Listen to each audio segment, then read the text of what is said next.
आप लोग जानते हैं, कल कथा में व्यास जी की उत्पत्ति को सुना आप लोगों ने, राजा परीक्षित की कथा का श्रवण किया। आज चलिए प्रथम स्कंध की कथा पूर्ण हुई, अब आज द्वितीय स्कंध में प्रवेश करते हैं। प्रथम स्कंध में व्यास जी की उत्पत्ति, राजा परीक्षित का प्रश्न, ये सब कथाएं आप श्रवण कर चुके हैं। अब चलिए द्वितीय स्कंध में प्रवेश करते। द्वितीय स्कंध में सुखदेव जी महाराज ने राजा परीक्षित को गंगा जी नदी के किनारे बैठे हुए उत्तर दिया प्रश्न का, उसको भी हम आप सुन चुके।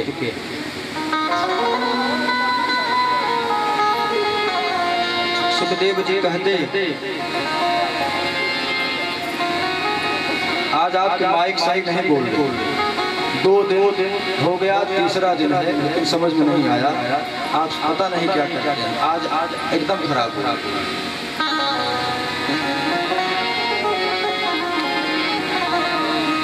चलिए राधे राधे। सर्वा बाधा विनिर्मुक्तो धनधान्य सुतान्विता, मनुष्यो मत्प्रसादेन भविष्यति न संशयः। सुखदेव जी महाराज विराजमान हैं गंगा जी के दक्षिणी किनारे पर, और वहां पर परीक्षित जी महाराज बैठे। परीक्षित जी महाराज ने सुखदेव जी से प्रश्न किया, है महाराज आप हमको उस परमात्मा के बारे में बताइए, वो परमात्मा कैसे इस धराधाम की उत्पत्ति करता है, सृष्टि का सृष्टि की उत्पत्ति करता है, और कैसे पालन करता है, कैसे संहार करता है, और कैसे रहता है, उसके बारे में हमको बताइए, मैं जानना चाहता हूँ। तो इस प्रकार से प्रश्न किया राजा परीक्षित ने, तो सुखदेव जी महाराज ने कहना प्रारंभ किया। कहा कि जब सृष्टि की उत्पत्ति हुई, सृष्टि की उत्पत्ति में सबसे पहले वो आदि नारायण जो है, जलशायी विष्णु, जिसका निवास स्थान जल है, जल में निवास करता है, उज्जल में सहस्त्र वर्षों तक निवास करता रहा अंतःकरण जल में, इसलिए उस जलशायी विष्णु का नाम नारायण हो गया। नारायण क्यों हुआ? नार मतलब पानी, आयण मतलब निवास स्थान, नार मतलब पानी होता है जल, और आयण मतलब निवास स्थान, जो जल में निवास करे उसी का नाम नारायण, इसलिए एक नाम उस विष्णु का नारायण पड़ता है। उज्जल में जलशायी विष्णु निवास कर रहा, और निवास करते करते उसके अंतःकरण में निद्रा में सोया हुआ अपनी योग माया के अधीन होकर, भगवान हमेशा भी जो कार्य करता है वो योग माया के अधीन होकर ही करता है। तो योग माया के अधीन होकर कार्य को करता है। योग माया निद्रा के रूप में उस विष्णु के अंतःकरण में विराजमान। अगर भगवान की माया नहीं होती, हम और आप संसार में नहीं रहते। कैसे रहते? अरे प्रभु की माया बड़ी विचित्र है। अरे क्षुधा रूपेण संस्थिता, अगर क्षुधा रूपेण माया नहीं होती, हमको आपको भूख नहीं लगती, भूख नहीं लगती। लक्ष्मी रूपेण संस्थिता, धन ये भी उस प्रभु की माया ही है, लक्ष्मी के रूप में विराजमान रहती। और निद्रा रूपेण संस्थिता, निद्रा के रूप में उसका सहारा लेकर वो जलशायी विष्णु जल में सोया हुआ, और उसको अंतःकरण में मौज आई, आनंद आया। जब आनंद आया, उसी आनंद में उसके नाभ से एक कमल फूट पड़ा, कमल फूटकर बाहर निकला, जल जो अपार जल राशि है उसके ऊपर आ गया। जब उसके ऊपर कमल आ गया तो कमल की पंखुड़ियां खुल गई, और जब खुली तो उसके अंदर ब्रह्मा जी की उत्पत्ति हुई थी। पहले से ब्रह्मा जी विराजमान उस कमल। तो ब्रह्मा जी ने विचार किया, जब नेत्रों को खोला तो विचार किया, मैं कौन, कहां से आ गया, कौन हूं मैं? अपने रूप आकार को देखा, 5 मुख थे ब्रह्मा जी पहले, बाद में 4 हुए। पांचों मुख से निहारा तो निहारा तो कोई दिखता ही नहीं, किससे पूछें? जिधर देखते अपार जल राशि दिख रही, अंधकार ही अंधकार दिख रहा। तो मन में विचार किया कि अगर ये कमल है जिस पर मैं उपस्थित हूँ, ये कहीं ना कहीं से तो आया होगा। क्या करना चाहिए? विचार किया कि कमल जब कहीं से आया होगा तो इस कमल के नीचे नाल पर जाकर नीचे देखता हूँ कहाँ से उत्पन्न हुआ, और जहाँ से उत्पन्न हुआ होगा वहीं से मेरी उत्पत्ति हुई। ब्रह्मा जी ने जब इस प्रकार से विचार किया, उस कमल के नाल पर आ गए। और जब कमल नाल पर आए, कमल नाल पर एक नहीं सहस्त्र वर्षों तक नीचे जाते ही रह गए, लेकिन पता ही नहीं चला कहाँ है उसकी उत्पत्ति का सार, कहाँ है पता ही नहीं चला, कमल कहाँ से निकला। थक गए ब्रह्मा जी, थक कर फिर वापस आ गए। जब वापस आए तो बैठे, ध्यान लगाया। जानते तो कुछ नहीं, ध्यान किसका लगाते? इसे नेत्र बंद करके कहा कि जो जिसका कोई रूपाकार नहीं, जो कोई है नहीं, फिर भी मैं उसका ध्यान करता हूँ। इसी प्रकार से ध्यान लगाते लगाते 1000 वर्ष और बीत गए ब्रह्मा जी। फिर ब्रह्मा जी 1000 वर्ष के बाद जब नेत्रों को खोला तो जल है ना, उस परम पिता परमेश्वर की अनुकंपा हुई तो जल में हलचल मच गई। और जब जल में हलचल मची तो हलचल से जल आपस में टकराने लगे। जब आपस में टकराया जल, उस जल की टकराहट में व्यंजन का 16वां और 21वां शब्द उत्पन्न हो गया। 16वां ता और 21वां पा। ता और पा दोनों को मिलाया ब्रह्मा जी ने। दोनों को जब मिलाया ता और पा को, तो उन्होंने सोचा कि उस आदि नारायण का आदेश है कि तब करो तब करो तब करो तब करो, तो तब करने लगे। फिर से ब्रह्मा जी तब करने लगे और तब करते करते करते करते समय बीता। आकाशवाणी हुई और एक बेड़ू की ध्वनि सुनाई दी ब्रह्मा जी। जो ध्वनि बेड़ू की सुनाई दी, उस बेड़ू की ध्वनि को ब्रह्मा जी ने दोहराया और जब दोहराया तो गायत्री मंत्र की उत्पत्ति हो गई। उस मंत्र को दोहराया तो गायत्री मंत्र बन गया और उसी समय से मंत्र देने की परंपरा चला। लोगों में भ्रांतियां बहुत है कि हम तो कनफुकवा गुरु नहीं करते। हाँ? अच्छा बताइए, अगर ये कान नहीं होता तो आप कहाँ सुन लेते? कहीं और सुन लेते क्या? आंख से, नाक से, मुंह से कहीं से सुन सकते थे क्या? ये श्रवणेंद्री ही सुनने का काम करती है ना। तो मंत्र अगर बोला जाएगा तो सुनेंगे कहाँ से? इसी कान से ही। ये आज की परंपरा नहीं है, ये परंपरा ब्रह्मा जी के समय से उत्पन्न हुई। जब ब्रह्मा जी इस धराधाम पर आए तभी ये परंपरा उत्पन्न। ब्रह्मा जी ने गाया उस मंत्र को तो वही गायत्री मंत्र बन गया और उस गायत्री मंत्र का जाप करने लगे ब्रह्मा जी।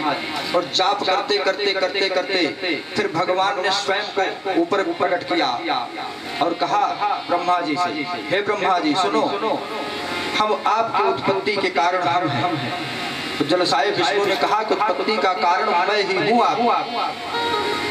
आपको करना क्या है? आप हमारी मदद करो, सृष्टि बना दे।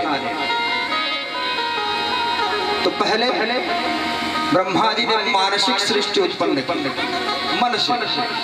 मन से सोचते और जो सोचते वो प्रकट हो जाता। मानसिक सृष्टि बनाया। जब मानसिक सृष्टि की उत्पत्ति ब्रह्मा जी करने लगे तो उसमें सबसे पहले 4 ऋषि उत्पन्न हुए। सनक, सनंदन, सनत कुमार, ये चारों ऋषि उत्पन्न हो गए। तो ब्रह्मा जी ने कहा कि हमारी मदद करो सृष्टि बनाने में। तो चारों ऋषि बोले, हे महाराज, हम ये सब काम करने के लिए हमारी उत्पत्ति नहीं हुई। हम तो केवल उस परमपिता परमेश्वर दक्ष प्रजापति की उत्पत्ति हुई अंत में। तो दक्ष प्रजापति की उत्पत्ति हुई। अब उसके बाद फिर आदेश हुआ उस नारायण का, हे ब्रह्मा जी मैथुनी सृष्टि बनाओ, इससे काम नहीं चलेगा। ये जो मानसिक सृष्टि बना रहे हो आप, इससे काम नहीं चलेगा, मैथुनी सृष्टि बनाओ। तो ब्रह्मा जी बैठे विचार कर रहे, उनके दाहिने अंग से एक पुरुष प्रकट हो गया और बाएं अंग से स्त्री। वो पुरुष था उसको मनु कहा गया और जो स्त्री थी उसको शत्रुपा कहा। मनु और शत्रुपा की उत्पत्ति हो गई। ब्रह्मा जी के दाहिने अंग से मनु और बाएं से शत्रुपा उत्पन्न हो गई। जब उत्पन्न हो गई तो ब्रह्मा जी ने कहा कि आप लोग मैथुनी श्रेष्ठ स्त्री और पुरुष का जोड़ा उत्पन्न हुआ। आदेश दिया ब्रह्मा जी, तो उस आदेश का पालन किए मन और शत्रुपा ने। जब पालन किया तो उनसे मन और शत्रुपा से 3 कन्या और 2 पुत्र उत्पन्न हुए। आकुति, देवहूति और प्रसूति, ये 3 कन्याएं उत्पन्न हुई। तो मन और शत्रुपा से जो कन्याएं उत्पन्न हुई, आकुति का विवाह रुचि ऋषि के से कर दिया गया, देवहूति का कर्दम ऋषि से कर दिया गया और जो अंतिम प्रसूति बची उनका विवाह दक्ष से कर दिया गया, दक्ष से हो गया। ये ऐसे ही कथा कहते चले जा रहे हैं सुखदेव जी महाराज। राजा परीक्षित ने पूछा, महाराज आप ऐसे कहते चले जा रहे हैं, बताइए जो 3 कन्याएं उत्पन्न हुई इनसे फिर कोई संतान हुई कि नहीं हुई, इसके बारे में बताइए, थोड़ा विस्तार से बताइए महाराज। जब इस प्रकार से कहा तो सुखदेव जी महाराज रुके और फिर कहना प्रारंभ बोले, जो है सबसे पहले आप प्रसूति के बारे में सुनिए। जो ये प्रसूति है ये दक्ष की स्त्री है। दक्ष से पहले 60 जो है 100 पुत्र उत्पन्न हुए और जब 100 पुत्र उत्पन्न हुए तो उनको दक्ष ने आदेश दिया कि आप लोग सृष्टि बढ़ाने में हमारी मदद करिए। तो वो लोग निकले हिमालय की तरफ बढ़ने लगे। बीच में नारद बाबा मिल गए। कहा कह रहे आप लोग कहाँ जा रहे हो? बोले हमारे पिताजी का आदेश है सृष्टि बढ़ाने में उनकी मदद करनी है, इसलिए जा रहे हैं, तब करेंगे फिर उसके बाद सृष्टि में मदद करेंगे। तो नारद बाबा ने कहा अरे आप लोग मूर्ख हो क्या? क्या होना है इससे कुछ होना नहीं है। संसार में रत हो जाओगे, भगवान के माया बड़ी प्रबल है, उसे माया में रत रहोगे और कभी मोक्ष नहीं मिलेगा। आप लोगों को करना क्या चाहिए? तपस्या करो और उस आदि नारायण के हृदय में वास करना प्रारंभ करो। मैथुनी श्रेष्ठ कुछ मत करो। जब नारद बाबा ने समझाया और 100 के 100 पुत्र चले गए, फिर 100 पुत्र उत्पन्न हुए, फिर नारद बाबा ने समझाया, सब चले गए। तो दक्ष प्रजापति ने अंतिम में कहा कि कन्या उत्पन्न करें। 60 कन्याओं की उत्पत्ति किया। 60 कन्याओं। जब 60 कन्याओं की उत्पत्ति हुई तो 27 चंद्रमा से विवाह कर दिया। ये चंद्रमा जो दिख रहे ये नहीं, अत्रि ऋषि के पुत्र चंद्रमा। अत्रि ऋषि के पुत्र चंद्रमा से 27 कन्याओं का विवाह कर दिया दक्ष ने। 13 कश्यप ऋषि से कर दिया। ऐसे बताते चले जा रहे हैं और कहा जो अंतिम कन्या सती है उनका विवाह भगवान शंकर से कर दिया। तो सबसे बताते गए, बोले कश्यप से जो 13 कन्याओं का विवाह हुआ कश्यप ऋषि से, उनसे जो दिति नाम की स्त्री है उनसे दैत्यों की उत्पत्ति हुई और जो अदिति नाम की स्त्री है उनसे देवताओं की उत्पत्ति हुई महाराज। कद्रू नाम की जो स्त्री है उनसे सर्प बन गए। विनिता नाम की जो स्त्री थी उनसे मोर, पक्षी, गरुड़ इत्यादि उत्पन्न हो गए। ऐसे आपूर्तम जगत भर गया। कश्यप ऋषि, जिसके गोत्र का पता ना हो तो कश्यप गोत्र कह दे तो हो जाता, क्योंकि उत्पत्ति कश्यप से ही सबकी हुई। सबकी उत्पत्ति कश्यप से हुई। तो कश्यप ऋषि की ही संतानें सब हैं। तो बताते चले जा रहे हैं। बोले महाराज, राजा परीक्षित ने कहा महाराज ठीक है कोई बात नहीं, आपने बताया इतना, इनसे ये हुए इनसे ये हुए, ये बताइए हमने सुना है जहाँ तक कि सती माता जो है इनसे कोई संतान नहीं हुई। जरा इस कथा को विस्तार से बताइए, बड़ा कौतूहल हो रहा मेरे लिए। विस्तार से बता दीजिए इस कथा को कि क्यों सती से कोई भी पुत्र और पुत्री नहीं उत्पन्न। बोले ठीक है महाराज, एक बार ये जो राजा दक्ष है, दक्ष इनको प्रजापति बना दिया गया, दक्ष को प्रजापति बना दिया गया। और जब प्रजापति बन गए तो अहंकार भी आ गया।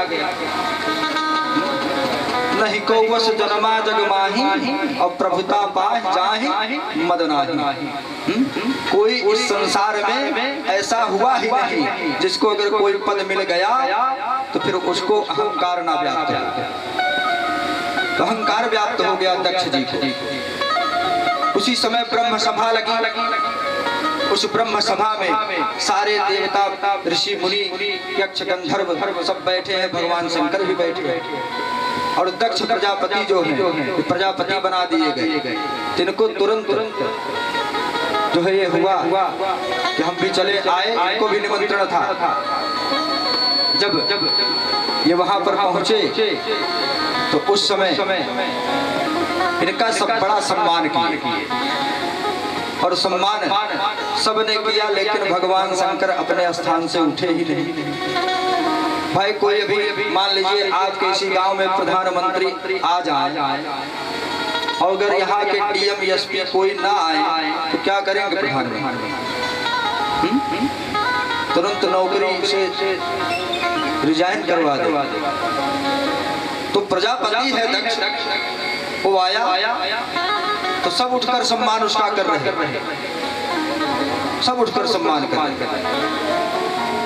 संसार में एक चीज है कि मनुष्य को ये लगता है कि मेरी पूंछ नहीं, पूंछ का बड़ा भारी मसला है, पूंछ की बड़ी भारी मसला। अरे बजरंगबली गए जब रावण जी के पास, रावण के पास गए ना, सामने विराजमान हो गए। जब विराजमान हो गए तो रावण ने कहा कि इसको मार डालो, इस बंदर को मार डालो, आदेश दे दिया। लोग लेकर तलवार दौड़े। जब दौड़े तो बजरंगबली ने विचार किया कि अरे अगर ये मुझको दंड देने लगेगा तो मैं तो बर्दाश्त करूंगा नहीं, मैं भी दंड दूंगा, भाग जाऊंगा, लेकिन काम बिगड़ जाएगा। काम जो जिस काम के लिए आए वो काम खराब हो जाएगा। तो करना क्या चाहिए, क्या करना चाहिए? तो पता है हमको करना क्या चाहिए। क्या विचार किया? विचार करते करते पूंछ है ना पीछे बजरंगबली की, तुरंत उसको हाथ में ले लिया और बड़ा उसको प्यार से सहलाने लगे।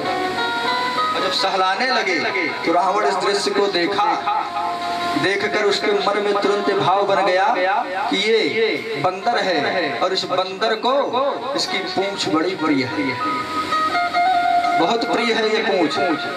तो क्या करना चाहिए? इसकी पूंछ में आग लगा, जल जाएगा। विचार किया नारद ने, तुरंत आदेश दे दिया इसके पूंछ में आग लगा दो। आग लगा रही, लेकिन मनुष्य ये सोचता है कि मेरी पूंछ मतलब प्रतिष्ठा। प्रतिष्ठा बजरंगबली ने क्या किया? अपनी पूंछ को बढ़ाया, इतना बढ़ाया कि सब कुछ रहा ही नहीं उसके पास, ना तेल ना कपड़ा, कुछ नहीं। तो प्रतिष्ठा रूपी पूंछ बढ़ती चली गई, बढ़ती चली गई। ऐसे ही मनुष्य की प्रतिष्ठा रूपी पूंछ बढ़ती है। लेकिन जब उस प्रतिष्ठा रूपी पूंछ को बढ़ते अहंकार रूपी व्यवस्था में ला दिया जाता है, तब वहीं पर वो पूंछ धीरे धीरे नष्ट भी हो जाती है। तो संसार में यही तो है कि हम उनके यहाँ गए, हमारी पूंछें नहीं हुई। पूंछ आपकी कहाँ से होगी? पूंछ तो उसकी होती है जो इस चराचर धाम को चलाता। हमारी आपकी पूंछ कहाँ हो? हम आप तो नष्ट होने वाली वस्तु हैं और एक दिन नष्ट हो जाएंगे। प्रतिष्ठा रूपी पूंछ बढ़े, लेकिन अहंकार मत व्याप्त होने दीजिए। सरलता में रहिए, और जब सरलता में रहेंगे तो अपने आप वो प्रतिष्ठा रूपी पूंछ बढ़ती ही रहेगी, कभी उसमें ब्रेक नहीं लगेगा। और जिस दिन सरलता नहीं रही उस दिन अपने आप ब्रेक लग जाएगा और आप नष्ट हो जाओगे। बहुत दूर मत जाइए, सतयुग त्रेता द्वापर में यहीं पर देख लीजिए कितनी प्रतिष्ठा लोगों की बढ़ी और कहां तक गए। नाम नहीं लेंगे किसी का, कहां तक गए। लोग ऐसे कहते कि चंद्रमा में दिख रहे, रोटी में दिख जा रहे, लेकिन आज कहां है आप लोगों को पता है। क्यों है? क्योंकि अहंकार व्याप्त हो गया। जब स्वयं को भगवान मानकर बैठ जाओगे तो नष्ट तो हो नहीं, इसलिए स्वयं को भगवान मत मानिए। मनुष्य हो, मनुष्य ही रहो, भगवान बनने की कोशिश मत करो। हाँ, हिंदुस्तान में इतने नहीं, कम से कम 1000 से कम तो भगवान नहीं घूम रहे हो। देख लीजिए, 1000 से कम भगवान नहीं घूम रहे हो, लेकिन सब अपनी व्यवस्था बनाए हुए, अपनी व्यवस्था बनाए हुए। किसी के लिए उनके पास कुछ नहीं। और व्यास जी ने कहा कि परोपकार करने वाले ही सबसे बड़े संत हैं, और जिसके अंतःकरण में परोपकार है ही नहीं, वो कौन सा संत है? वो संत है ही नहीं, वो सबसे बड़ा असंत है। इसलिए प्रतिष्ठा रूपी पूंछ को बढ़ने मत दीजिए। तो यहाँ पर दक्ष प्रजापति को अहंकार है, आ गए। शंकर भगवान बैठे ही रह गए, उठकर सम्मान नहीं किया। तो दक्ष प्रजापति चल गए, और जब जल गए तो कहा ये सभा में ही ऐसे उंगली दिखाकर कहा ये जो मरकट लोचन बैठा है, बंदर के समान आंख लिए हुए, इसका इतना अमंगल भेष है, ये चिता की भस्म लगाता है और हमेशा शमशान भूमि में निवास करता है, और ये मेरा सम्मान नहीं करता। बहुत गाली दिया हो, बहुत गाली दी भगवान शंकर, लेकिन भगवान शंकर बोल नहीं रहे, बैठकर सुन रहे। सभा से आवाज आई कि जो ये दुर्गुण गिना रहे हो आप, ये तो विवाह के पहले भी था ना, तो आपने विवाह क्यों कर दिया? कहा नहीं, ब्रह्मा जी की वजह से, जो ब्रह्मा जी बैठे हैं, ये ब्रह्मा जी की वजह से कर दिया। यही ब्रह्मा जी जो बैठे हैं, इन्होंने कहा इसलिए कर दिया। मेरी कन्या मृग सावाक्षी, जिसकी नेत्रों की चंचलता मृगियों के समान है, उसका विवाह मैंने इससे कर दिया, यही ब्रह्मा जी के पीछे। जाओ, दक्ष ने कहा जाओ, मैं इसको श्राप दिए देता हूँ कि आज के बाद शिव दीक्षा में वही दीक्षित होगा जो असभ्य होगा, अशौच होगा। श्राप दे दिया ब्रह्मा जी, तो श्राप दे दिया। कोई कुछ बोलता ही नहीं। भगवान शंकर के कड़ है नंदी, विराजमान है वहां पर, बैठे हैं, वो भी देख रहे। भगवान शंकर के भक्त हैं, तो भक्त जो है वो कभी भगवान की जो है अवहेलना को बर्दाश्त नहीं कर पाता। तुरंत ही नंदी खड़े हो, कहा अरे तुम ऐसा कह रहे हो, जाओ, ये जितने लोग तुम्हारे श्राप का अनुमोदन कर रही है, ब्रह्म ऋषि और ऋषिगण, मैं श्राप दिए देता हूँ कि जाओ, तुम लोग कभी भी, तुमको तत्व का ज्ञान ही नहीं होगा, तत्व ज्ञान तुमको होगा ही नहीं। जाओ, मैं श्राप देता हूँ, तुम वेदवाद विपन्न थी, केवल कर्मकांड में ही रत रहोगे। जाओ। नंदी ने श्राप दे दिया ब्राह्मणों। देख लीजिए, मैं किसी की निंदा नहीं कर रहा, आप देख लीजिए, ऐसे संसार में देख लीजिए कि ब्राह्मण लोग स्वयं भी फंसे हैं। कहाँ? ग्रह गोचर में, और लोगों को फंसाए भी। वही राहु केतु शनिचर, राहु केतु शनिचर, उसी में फंसे हैं और उसी में फंसाए भी। हमारे एक शिष्य हैं मिश्रा जी, ऐसे कथा कह रहे थे, प्रसंगानुकूल निकल गया, तो जब मंच से नीचे आए तो मैंने कहा महाराज आपसे एक बात कहना है, बताइए। बोले कि महाराज ये बताइए, ये ग्रह गोचर कौन होते हैं आप जानते हैं? हम कहे भाई हम बहुत ना जाने, आप ही बताए। बताओ। कहन महाराज ग्रह गोचर हम सबके का जानी हो हम सब। हम कहे हाँ ठीक बा, ना जानता। कहन ग्रह गोचर जाने थे कैसे? कहन जब पंडित जी द्वार पे आ गए तो उन्होंने बताया कि तुम्हारा शनिचर प्रबल है, राहु गड़बड़ है, केतु गड़बड़ है तभी तो जाने। तो मेरे हिसाब से तो ये पंडित जो आज आए अगर द्वार पर तो जान लीजिए सारे ग्रह आ गए।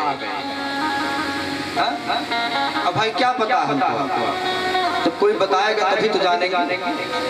तो इसमें कोई निंदा नहीं किसी की, ये नंदी का श्राप है कि जाओ वेदवाद विपन्न नदी, तुम खाली कर्मकांड में ही रत रहोगे, तत्व का ज्ञान तुमको कभी नहीं होगा। इसलिए तत्व का कोई ज्ञान नहीं, केवल कर्मकांड में ही रत रहते हैं।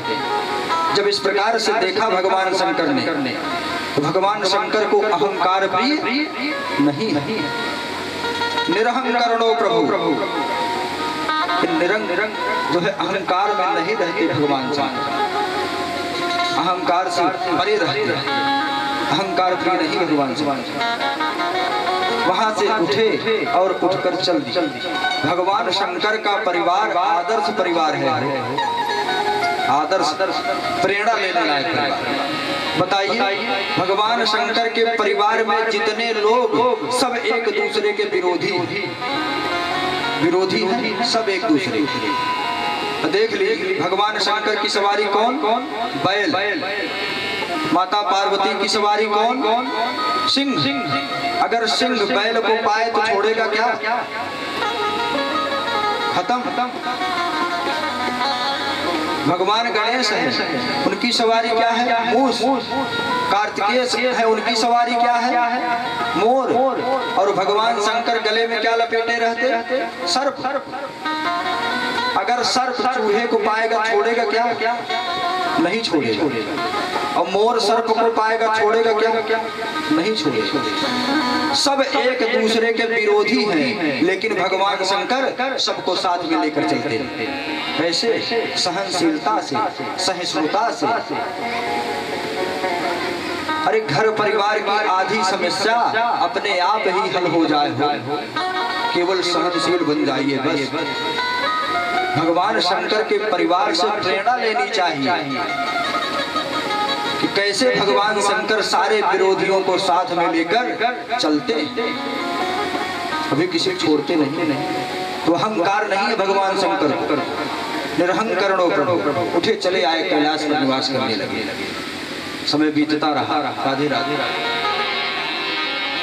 हेलो। अजब है भोलेनाथ दरबारे तुम्हारा,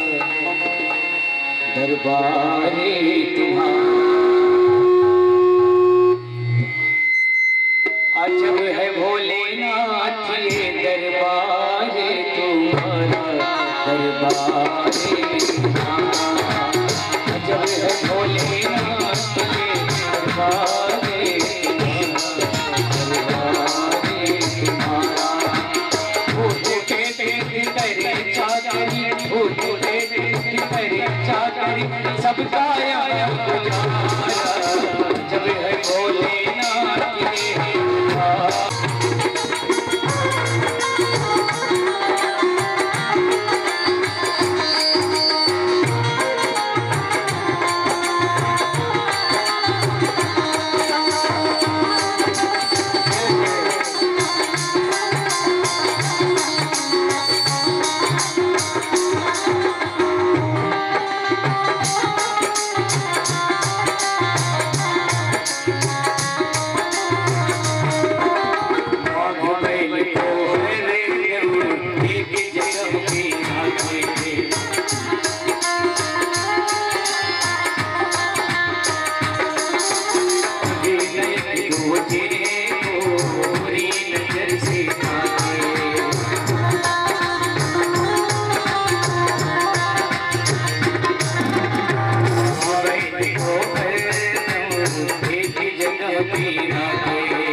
सबका यहाँ गुजारा जब है भोलेनाथ के दरबारे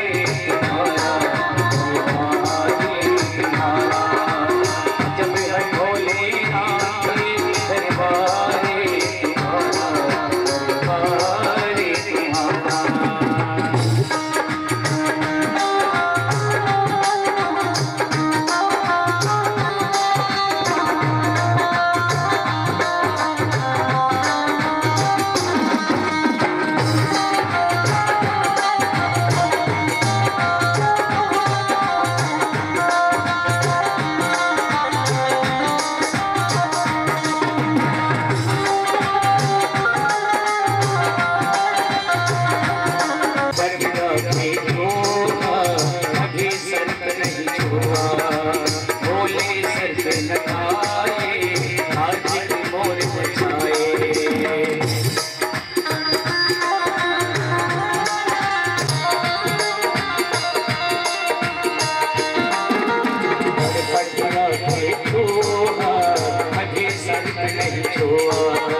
भगवान की जय जय श्री राधे श्याम।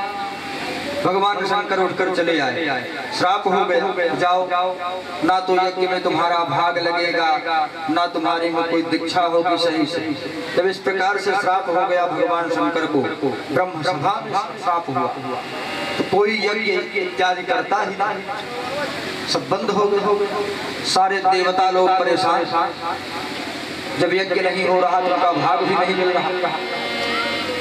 सब ब्रह्मा जी के पास आ गए और ब्रह्मा जी के पास आकर उन्होंने कहा कि महाराज ये बताइए क्या करें हम लोग, यज्ञ कोई कर ही नहीं रहा, तो ऐसे हो।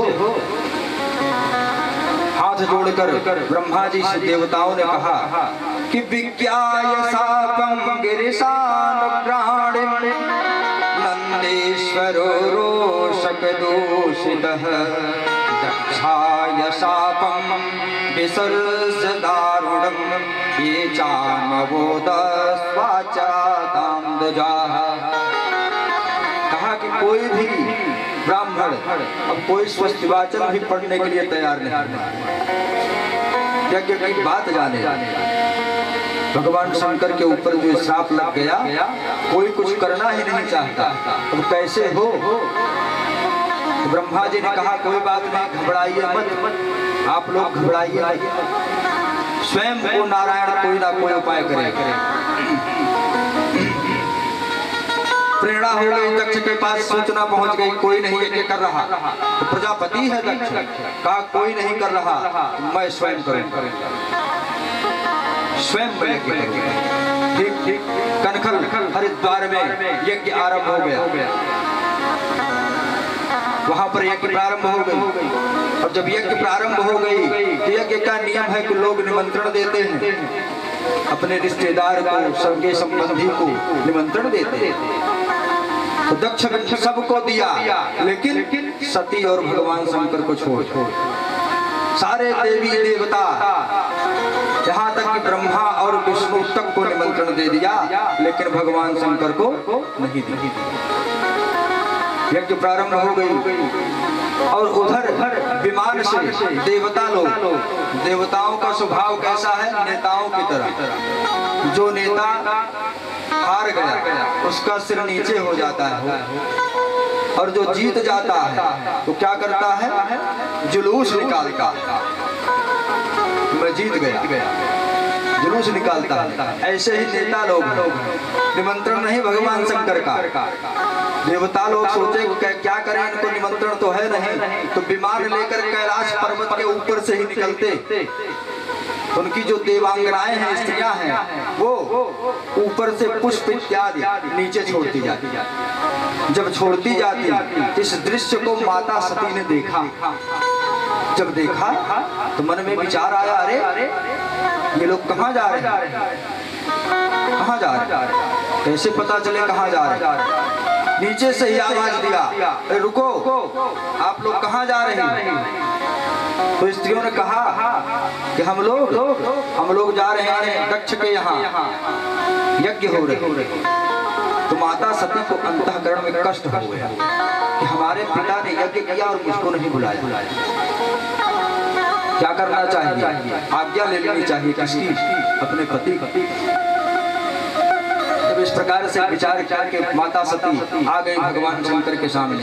भगवान शंकर बैठे हैं तर्क मुद्रा में, उनको किसी से कोई परवाह नहीं।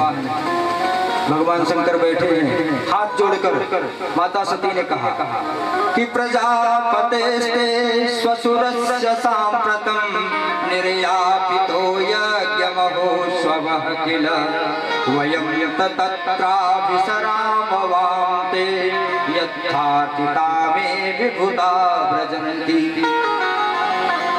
ये नहीं कहा कि मेरे पिता, कहा प्रजापतेस्ते, प्रजापति जो है, और आपके ससुर। हाँ, आजकल कहिए कि हमारे पिताजी किया है, तुरंत ऐसे कहा।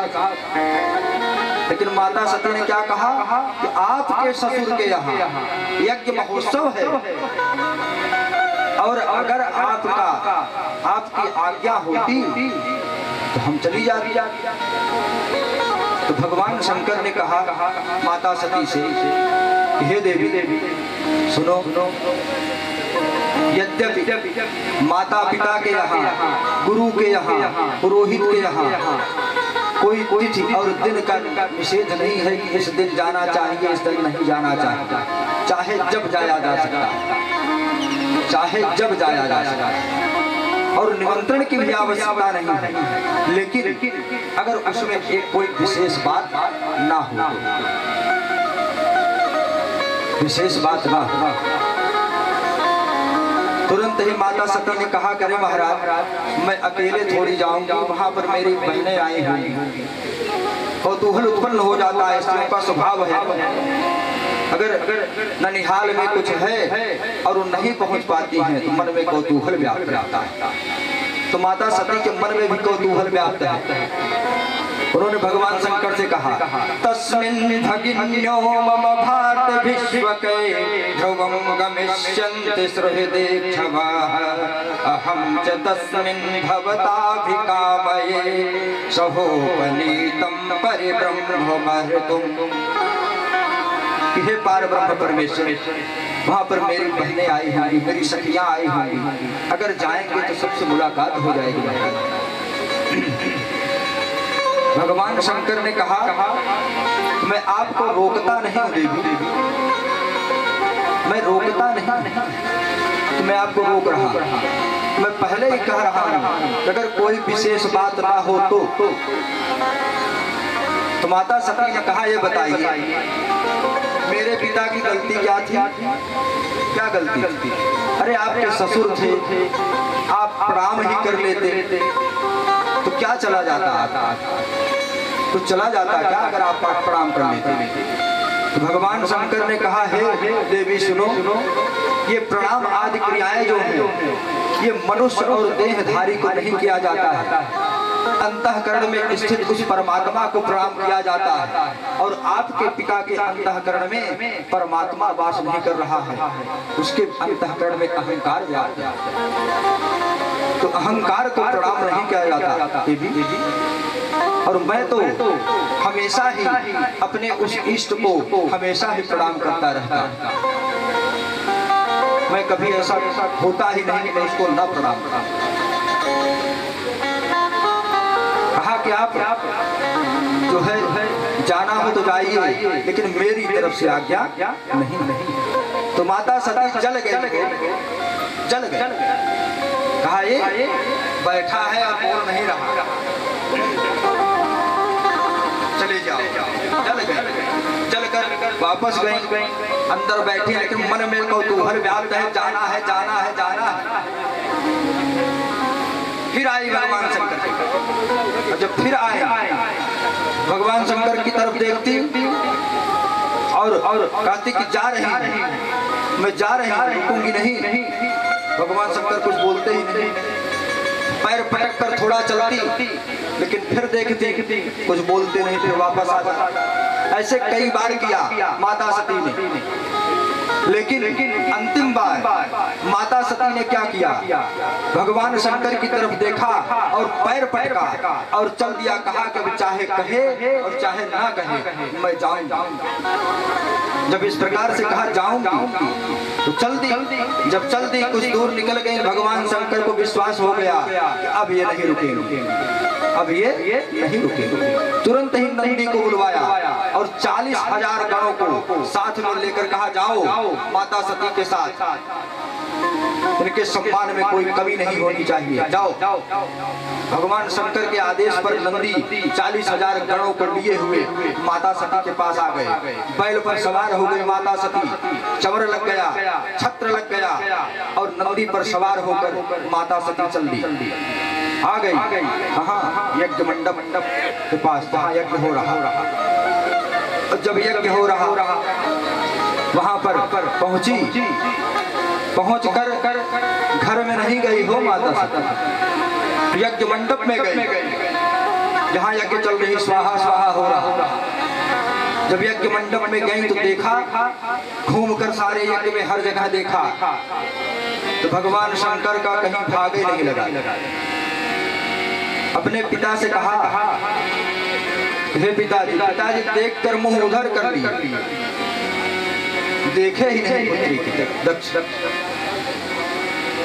कहा पिता से, हे पिताजी सुनो, सत्वं विशुद्धं वसुदेव सप्तितं यद्दीयते तत्र पुमानपावृतं हृदये क्षदो मे नभसा विधीयते। हे पिताजी, ये शिव जो नाम है शिव, इसको जो मनुष्य अगर गलती से भी एक बार ले लेता है तो उसके कई जन्मों के पाप अपने आप ही नष्ट हो जाते हैं। और ऐसे शिव से तुम द्रोह करते हो शिव से। ये जो भगवान शंकर का 2 अक्षर का नाम है, यद्यक्षरं नाम गिरेरितं नृणां सकित प्रसंगादगवासु हन्ति तत् पवित्र कीर्तिं तमलंघ्य शासनं भवानहो देष्टि शिवं शिवेतरे। शिव की महिमा, शिव नाम की महिमा को बताने लगी माता सती। चलिए ज्यादा नहीं, 1-2 बार तो हम आप भी ले सकते हैं ना भगवान शंकर का नाम। चलिए आगे आगे कहते हैं, पीछे पीछे दोहराइए, हमसे गाते नहीं बनता, लेकिन धृष्टता करते। चलिए, ओम नमः शिवाय, ओम नमः शिवाय, हर हर भोले नमः शिवाय, हर हर भोले नमः शिवाय, शिव गंगाधराय शिव गंगाधराय, हर हर भोले नमः शिवाय, शिव गंगाधराय शिव गंगाधराय, हर हर भोले नमः शिवाय, नमः शिवाय, हर हर भोले नमः शिवाय, नमः शिवाय, हर हर भोले नमः शिवाय, शिव गंगाधराय शिव गंगाधराय,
भगवान शंकर का ये 2 अक्षर का नाम जो लेता है उसके कई जन्मों के पाप ताप नष्ट हो जाते हैं।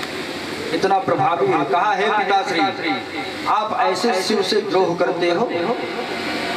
तो जब दक्ष कुछ नहीं बोला तो माता सती ने विचार किया मन में, कहा कि मुझको क्या करना चाहिए, क्या करना चाहिए। मन में विचार आया अगर मैं वापस कैलाश पर चली गई, अगर कैलाश पर मैं वापस गई और कभी हमारे प्रभु हमको दाक्षायणी कह के बुलाएंगे कि हे दक्ष की पुत्री, तो यो मैं उस दक्ष इस शरीर का निमित्त है, ये दक्ष इस शरीर का निमित्त है, और जब उसका नाम आएगा तो मुझको बड़ी पीड़ा होगी, और जब पीड़ा होगी तो ऐसी पीड़ा बर्दाश्त नहीं होगी। तो हमको क्या करना चाहिए। उसी यज्ञ मंडप में माता सती बैठ गई और बैठ कर तुरंत ही योग बल से अपने शरीर से प्राण को निकाल दिया, प्राण निकाल दिया माता सती ने अपने शरीर से, और शरीर निस्तेज होकर यज्ञ मंडप में गिर गया। और जब इस वाक्य को नंदी और 40,000 गणों ने सुना कि माता जी ने शरीर छोड़ दिया, तुरंत ही 20,000 गण अपने हथियार का प्रहार अपने ऊपर ही करने लगे अपने ऊपर ही। उनको समझ में ही नहीं आया क्या करें। और जो 20,000 बचे तो धावा बोल दिए यज्ञ मंडप की तरफ। लेकिन जो यज्ञ मंडप की रखवाली करने के लिए देवता इत्यादि हैं, सब ने मारकर भगा दिया, भाग गए।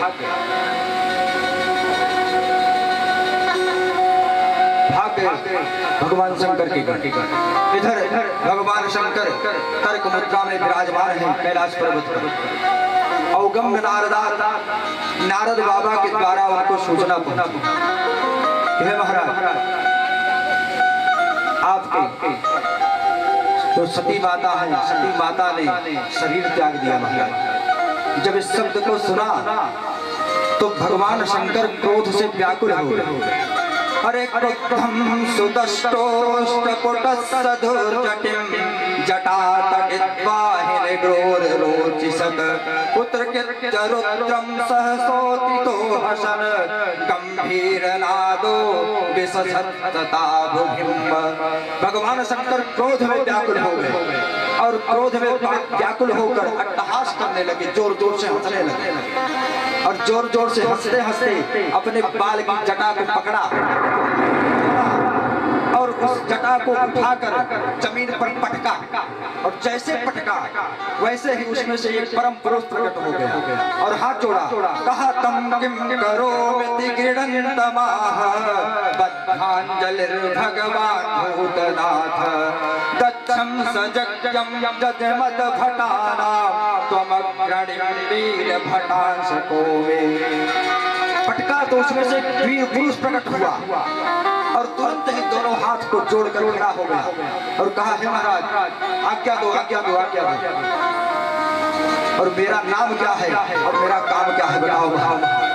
भगवान शंकर ने कहा, तुम्हारा नाम वीरभद्र है और तुम्हारा काम क्या है, जाओ दक्ष के यज्ञ को नष्ट कर दो, बस यही काम है और कुछ है वो नहीं, जाओ। आदेश दे दिया भगवान शंकर ने, जाओ दक्ष के यज्ञ को नष्ट कर दो। वीरभद्र भगवान शंकर के गणों को लिए हुए धावा बोल दिए यज्ञ मंडप की तरफ, दौड़ पड़े कैलाश से हरिद्वार की तरफ, कनकल की तरफ दौड़ रहे। अब इधर यज्ञ चल रही, स्त्रियां बैठी हैं, पुरुष बैठे हैं, सब बैठे हैं। स्त्रियों की दृष्टि गई उत्तर दिशा में। जब उत्तर दिशा में गई तो उन्होंने क्या देखा कि बड़ी धूल उड़ रही, तो आपस में बात कर रही। क्या बात कर रही? अरे वातानवान्ति नहीं संति दस्यवः प्राचीर्बहिर्जीव शिभोग्रदण्ड गावो न काल्यामधिकं कुतो रजो लोकाधुना किं प्रलयाय कल्पते। आपस में बात कर रही। ये बताओ इस समय तो कोई ऐसा है नहीं कि गाय वापस चल के आ रही, उनके खुर से धूल उड़ रही और दस्युओं का आक्रमण भी नहीं हो सकता क्योंकि राजा प्राचीन वही अभी जीवित है। तो ये क्या हो रहा जब धूल उड़ रही है? तो कुछ स्त्रियां आपस में कह रही हैं कि धूल क्यों ना उड़े। इसी यज्ञ मंडप में सती ने प्राण को त्याग दिया और किसी ने कुछ नहीं किया, ये धूल क्यों ना उड़े? धूल तो उड़ेगी ही। ऐसे बात चल रही इतने में ही वीरभद्र आ गए और तुरंत ही यज्ञ मंडप में प्रविष्ट हो गए और प्रविष्ट हो गए जो दक्ष के श्राप का अनुमोदन करके जिस अंग से अनुमोदन किए थे उनका वो अंग वीरभद्र ने नष्ट कर दिया। कोई ऋषि बहुत दाढ़ी पर हाथ फेरे थे, बहुत सही ससुर दामाद भिड़े हैं, उनकी दाढ़ी पकड़ कर नोच दिए। कोई बहुत हंसे थे, मारे खींच कर दांत ही टूट गए। जो जिस अंग से अनुमोदन किए थे सारे अंगों को नष्ट कर दिया वीरभद्र ने और यज्ञ मंडप में गंदी वस्तुएं डाल और डालकर दक्ष के पास पहुंचे, निकाला कटार और मारा, धड़ से सिर अलग हो गया और जो सिर था वो जाकर यज्ञ मंडप में जो यज्ञ जल रहा था उसमें गिरा और जलकर भस्म हो गया। वापस आ गए यज्ञ नष्ट करके। जिस यज्ञ में भगवान शंकर की पूजा नहीं होती उस यज्ञ को रोज जो है वीरभद्र नष्ट करते हैं। इसलिए हमेशा भगवान शंकर पूजा होता है। अब यज्ञ बंद हो गया। ब्रह्मा विष्णु ये सब चाहते हैं कि यज्ञ पूरा हो। तो यज्ञ पूरा कैसे हो? जो मुख्य यजमान है उसका सिर ही नहीं, दक्ष यज्ञ कैसे पूरा हो? तो कैसे पूरा हो? सब लोग मिलकर भगवान शंकर के पास आए कैलाश पर्वत पर। भगवान शंकर कैलाश पर्वत पर तर्क मुद्रा में निराले रूप में विराजमान है। भगवान शंकर का बड़ा निराला रूप है, उसी निराले रूप में भगवान शंकर विराजमान है, टेकनी लगाए हुए तर्क मुद्रा में। और सारे देवी देवता पहुंचे और भगवान शंकर की प्रार्थना करने लगे। अरे क्या निराला ठाट है विषधारी का, क्या निराला ठाट है विषधारी का, रोज सहाना जाए शिव त्रिपुरारी का। क्या निराला ठाट है विषधारी का, रोज सहाना जाए शिव त्रिपुरारी का। क्या निराला ठाट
कर रहे, ब्रह्मा विष्णु सब आ गए।